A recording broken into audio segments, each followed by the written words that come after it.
Imagine carrying a heavy bowling ball around in your head. Every step makes it shift and slam side to side. That's what it feels like to move when you're having a migraine. If you've ever had a throbbing headache stop you in your tracks, you're not alone. Migraines can strike at the worst times, and they're way more than just a regular headache. Hi, I'm Dr. Cardiel. I've lived with migraines for over 35 years, and I've spent over 20 years as a neurologist and headache specialist helping people manage theirs. So I understand migraines from both perspectives, as a patient and as a doctor. I know how a migraine can flip your day upside down, and I'm here to share what I've learned with a lot of empathy, backed by the best science. So what exactly is a migraine? In simple terms, a migraine is a pretty bad feeling in your head that one way or another will change your day, and not for the better. A migraine is a network disorder, but the main trait of migraine is that they involve an alteration of sensory information processing, meaning that the way we process sensory information is not always accurate or good for us. In most people with migraine, there's a genetic predisposition, but this is not always the case. Something that a person without migraine may experience as a change in barometric pressure, that person may think, okay, the barometric pressure changed, the weather is going to be different today. Now, someone with migraine may experience the same change in barometric pressure 10 times more, and this normal sensory input that your body is experiencing as a change in pressure can be perceived or transformed into something bothersome or painful. As a result, a migraine causes widespread nervous system dysfunction. This is why migraines can be experienced as an intense headache with a bunch of other nasty symptoms like nausea, vomiting, and sensitivity to light or sound. These extra symptoms are a big clue that what you're experiencing is a migraine and not a run-of-the-mill tension headache. A regular headache might be annoying, but a migraine can be debilitating or disabling. It often forces you to change your plans for the day. When I say change your plans for the day, I mean it can be as bad as having to go lie down in a dark, quiet room because any light or noise feels unbearable. Now, earlier in the process, it may be a much milder form where you experience only a fraction of the same feeling. Early on, you may simply feel like you have to pause, maybe put your head down, dim the lights, move away from your computer, take a walk around the office. It is during these early phase you start thinking about your actions earlier that day or the previous day, meaning you start looking for explanations as to what you could have done wrong that may have led you to where you are at that very moment with that feeling in your head. You think, did I skip breakfast? Am I dehydrated? Did I sleep well last night? Do I need a snack? Did I have alcohol last night? Is it my period due to start today or tomorrow? Is my neck stiff or tight? One thing I like to highlight is something that many people may miss or takes them a while to realize, and that is that we, people with migraines, often start to feel a lot of these symptoms at a much smaller scale before the migraine becomes more severe and extreme. Now, my job is to help you identify some of these factors to the point that you will know when and if you should act and take action before those feelings grow to the point of no return. Once you reach that point, the migraine will establish itself and it will be much harder for you to regain control. Let me quickly mention that there's a lot of people out there living with migraines and they don't even know it. Studies estimate that about 40 to 50% of people with migraine are undiagnosed. Migraines are one of the leading causes of disability worldwide.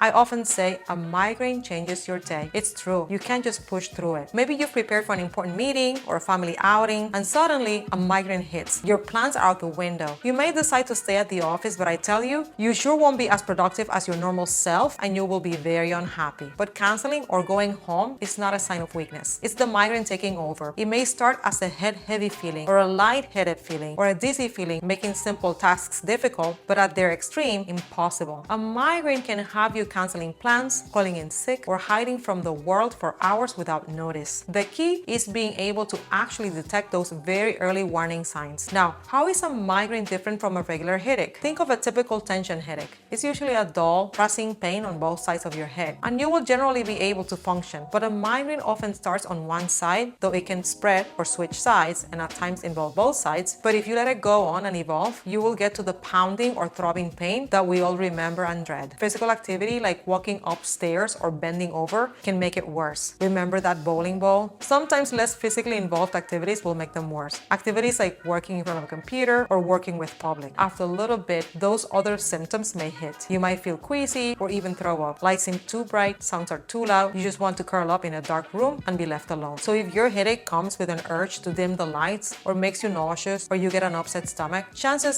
are it's actually a migraine and not just a stress headache or dehydration. Have you ever had to cancel plans because of a headache? I definitely have. It's such a bummer, isn't it? Migraines have a way of wrecking birthdays, vacations, you name it. If that's happened to you, keep watching. We're tackling how to stop letting migraines rule your life. And if you're finding this information helpful, hit the like button. Migraines also tend to have sort of a life cycle. You might be surprised to know that a migraine episode can involve 4 stages: prodrome, which is the warning phase, aura for some people, the headache itself, and the postdrome or the after effects. Not everyone notices all the stages, but when you do, you get 100 times better at treating them before it's too late. Let me quickly break down the stages for you. Prodrome. These can start a few hours or a day or 2 even before the headache starts. It's like your body's early warning system. You might feel off kilter, irritable, or usually tired. Maybe yawning a lot, craving sweets or salty foods, or having a stiff neck, a heavy feeling, or simply overall feeling unwell. You might not realize these are migraine signs. A lot of people miss them, but one thing I like to emphasize with my patients is that the better you get at identifying this prodrome, the better you will be at managing your migraines. The second stage is the aura. About 1 in 3 people with migraines get an aura, which usually happens right before the headache. An aura can cause visual changes like seeing zigzag lines, flashing lights, or blind spots. Sensations like tingling or numbness on one side of the face or hand, or trouble speaking. Auras typically last up to an hour and then they go away. Not everyone has this phase, but if you do,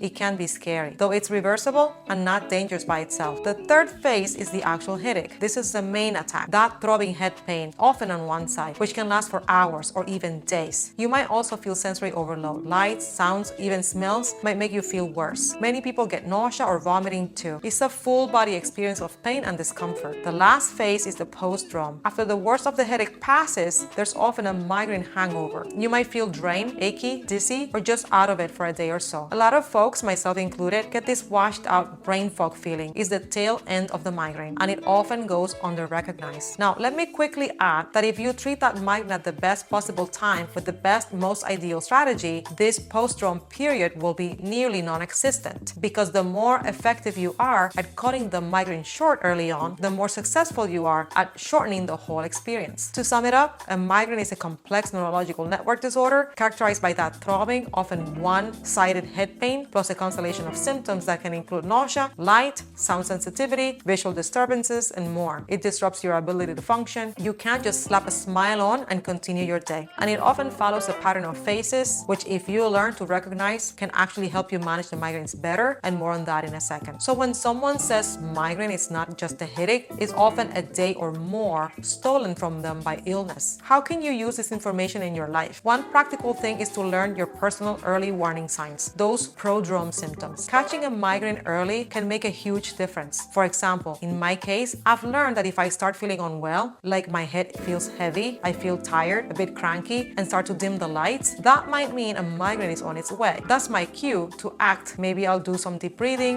rehydrate, take some extra magnesium, or take naproxen before the headache fully hits. Pay attention to early symptoms you might have. Do you get a stiff neck or start rubbing your temples hours before the pain? Do you feel extra tired or notice light bothering you more than usual? These can all be red flags. Research suggests that about 60 to 70% of people with migraine experience prodrome signs and symptoms like difficulty concentrating, irritability, fatigue, food cravings, frequent yawning, or neck stiffness before the headache starts. My personal experience is that many more people beyond the 70%, probably closer to 80 to 90%, will learn to identify their prodrome, and doing so makes a huge difference in their ability to rescue themselves from a full-blown migraine attack with good practices and strategies. For instance, some people find that drinking water and caffeine and taking an over-the-counter pain reliever right when those early signs show up can sometimes stop migraines from fully developing, and we'll talk more about specific medications in the next video. Others might practice relaxation techniques or make sure they're in a calm environment. The importance of early intervention can't be overstated. Treating a migraine within the first hour or 2 of symptoms is often far more effective than waiting until you're in agony. Another tip, keep a headache diary or maybe a journal. Write down what you felt before the migraine, what happened during, what did you do, what did you take, and how you recovered. Over time, you might notice patterns like, hey, every time I skip lunch and then feel super tired mid-afternoon, a migraine hits in the evening. Those patterns can help you prevent future migraines by managing triggers, and also help you identify prodrome symptoms to act on early. And remember, migraines are real and common. If you suspect you're having migraines, don't hesitate to talk to your doctor. There are effective treatments and strategies that can help. You don't have to just tough it out every time. If you found this helpful, hit the like button and subscribe to my channel for more migraine tips and education. Leave a comment if you ever wonder, is this a migraine or just a headache? Share your experiences. And don't forget to check out the next video where I'll dive into ways we can treat migraines fast and even how to prevent them. Let's keep learning how to